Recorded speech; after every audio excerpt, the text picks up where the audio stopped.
सभी दोस्तों को जय श्री राम, जय माता दी, बालाजी महाराज की जय। दोस्तों, जो आज हमारा विषय है, सबसे इंटरेस्टेड विषय है। कुछ बच्चों ने मेरे से सवाल पूछा था कि गुप्त नवरात्रों के अंदर काफी बच्चों के पास टाइम कम रहता है।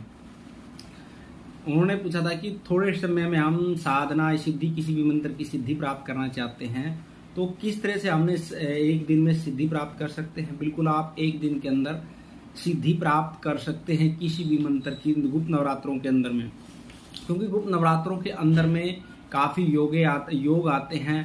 रवि पुष्य योग है, रवि योग है, स्वार्थ सिद्धि योग है, गुरु पुष्य योग है। इन योगों के अंदर जब हम कोई साधना करते हैं, कोई सिद्धि करते हैं, तो वो साधना हम एक दिन में कर सकते हैं।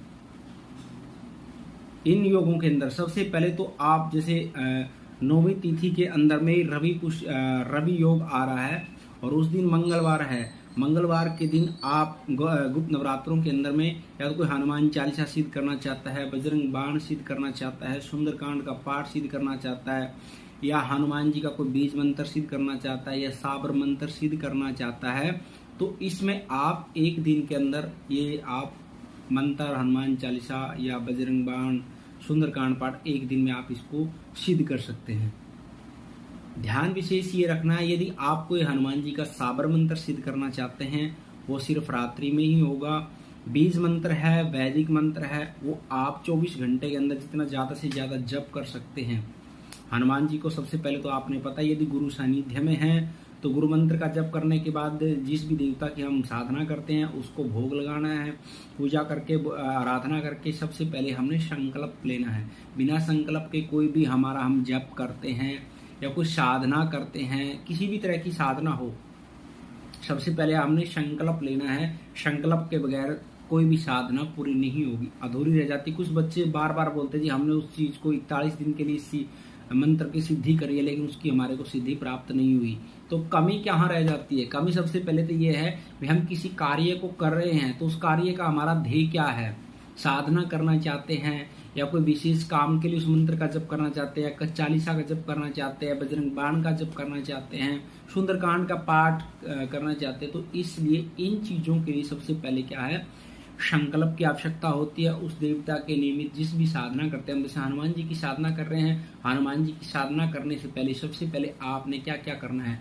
हनुमान जी को, जैसे मंगलवार है, 27 तारीख है जून की और 9वीं तिथि है, उस दिन आप हनुमान जी को सबसे पहले तो चोला चढ़ा के आना है। हनुमान जी को चोला चढ़ा के आना है, लड्डू का भोग लगा के आना है। मंदिर के अंदर, मंदिर में भोग लगाना है, चोला चढ़ाना है।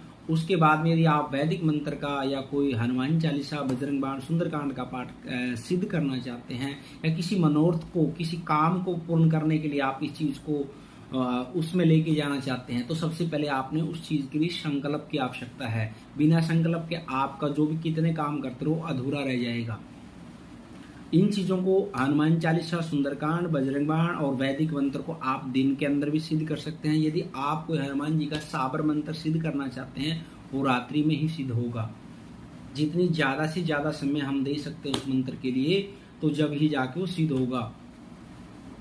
ये विशेष ध्यान रखना है। और मंत्र साधना के बाद में आपने जो भी आप भोग लगा रहे हो, हनुमान जी को भोग लगा रहे हो, उसमें से सबसे पहले गाय को आपने निकाल के देना है। कंजकों के लिए भी भोग निकालना है और कुछ भाग आपने बंदरों के लिए निकालना है। यदि हनुमान जी की साधना करना चाहते हैं तो आप, हनुमान जी की साधना के लिए ही बता रहा हूं मैं ये चीजें। बंदरों के लिए निकालना, गुड़ चने का भोग लगा सकते हो, बूंदी का भोग लगा सकते हो, बूंदी के लड्डू का भोग लगा सकते हो, आप चूरमे का भोग लगा सकते हो, खीर का भोग लगा सकते हो, इमरती का भोग लगा सकते हो, जो भी आपकी इच्छा है, मीठे रोट का भोग लगा सकते हो हनुमान जी के लिए। तो सबसे पहले आपने इन चीजों को ध्यान में रखते हुए भोग कैसे लगाना है, संकल्प कैसे करना है, किस मंत्र का जप करना है, नियमित रूप से आपने उसका साबर मंत्र का जप करना है तो रात को करना है। अन्य कोई भी मंत्र है, बीज मंत्र है, वैदिक मंत्र है, हनुमान चालीसा, सुंदरकांड, बजरंग बाण, वो आप दिन में कर सकते हो। लेकिन ये रखना, उस दिन सबसे पहले आपने राम नाम की माला का जप करना है। जितना आपसे हो सके 1, 2, 5, 10, 11, 21 राम नाम की माला का जप करना है। यदि गुरु सानिध्य है, सबसे पहले गुरु मंत्र का जप, फिर राम नाम की माला का जप, और फिर हनुमान जी का जो भी आप मंत्र, यंत्र, तंत्र सिद्ध करना चाहते हो, तो फिर उसका जप शुरू करना है संकल्प करके। तब हनुमान जी की आपको साक्षात सिद्धि प्राप्त होगी। हनुमान जी आपके साथ हमेशा खड़े रहेंगे, क्योंकि जो ये 9वीं तिथि आती है ये हनुमान जी के लिए विशेष होती है। उस दिन मंगलवार भी है और गुप्त नवरात्रि भी हैं और रवि योग भी है। तो ये जब योग सारे इकट्ठे हो जाते हैं तो इसी कारण से आप एक दिन में किसी मंत्र, यंत्र, तंत्र, चालीसा, बजरंग बाण, सुंदरकांड पाठ, तभी आप एक दिन में इन चीजों की साधना कर पाते हैं, जब इतने योग बनते हैं। बिना योग के एक दिन में आप साधना नहीं कर पाते। इन योगों से ही आपको उस चीज में सफलता मिलेगी। ये विशेष रूप से आपने ध्यान रखना है, और हो सके तो आप लाल वस्त्र पहन करके ही उस चीज का जप करना है। और हनुमान जी लाल वस्त्र पहन के जप करना है, लाल ही आसन ले। हनुमान जी मूंगे की माला से भी आप जप कर सकते हैं यदि आप कोई मंत्र का जप करना चाहते हैं, और रुद्राक्ष की माला से भी आप जप करना चाहते हैं तो रुद्राक्ष से भी कर सकते हैं।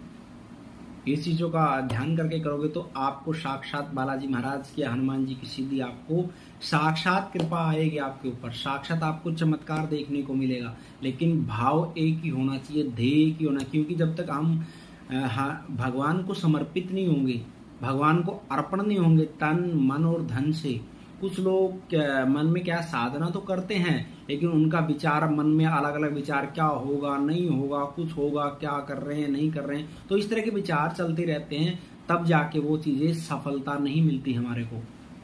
ध्येय एक ही रखना है कि हम भगवान की शरण में हैं, जो होगा वो सही होगा और उसकी सिद्धि, उसकी साधना हमारे को अवश्य मिलेगी। यदि आप भगवान की शरणागत हो जाते हैं तो आपका बेड़ा पार हो जाता है, आपको हर तरीके से सिद्धि मिल जाती है। और उस मंत्र, यंत्र, तंत्र को आप फिर बाद में आप उसको, यदि गुरु सानिध्य में है तो गुरु जी से पूछकर या फिर किसी जानकार से सलाह लेकर के आप उसका प्रयोग कर सकते हैं।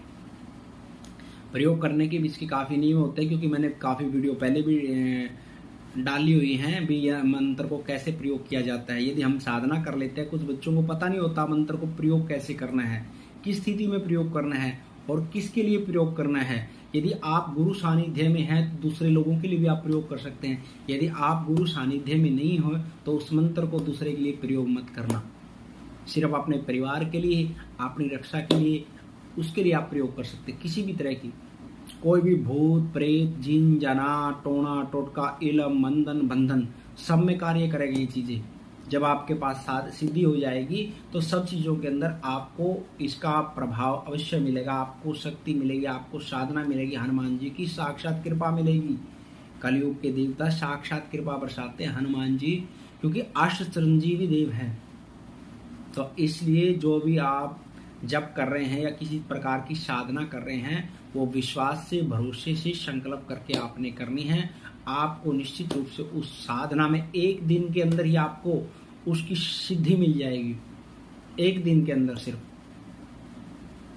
तो आज आगे भी मैं साधना की वीडियो डालता रहूँगा। आगे माँ भगवती की मंत्र की साधना के लिए मैं बताऊँगा। कुछ बच्चों ने सवाल किया था, तो ये हनुमान जी की साधना के लिए मैंने मंत्र बताया जो आप लोगों को, यदि आपको वीडियो अच्छी लगे तो आप लाइक करना और चैनल को सब्सक्राइब भी करना, क्योंकि दरबार लगता है हमारा बालाजी दरबार। तो दरबार की जानकारी हो, आपको यंत्र, मंत्र, तंत्र, किसी प्रकार की जो जानकारी है चैनल के माध्यम से ही मिलती रहती है।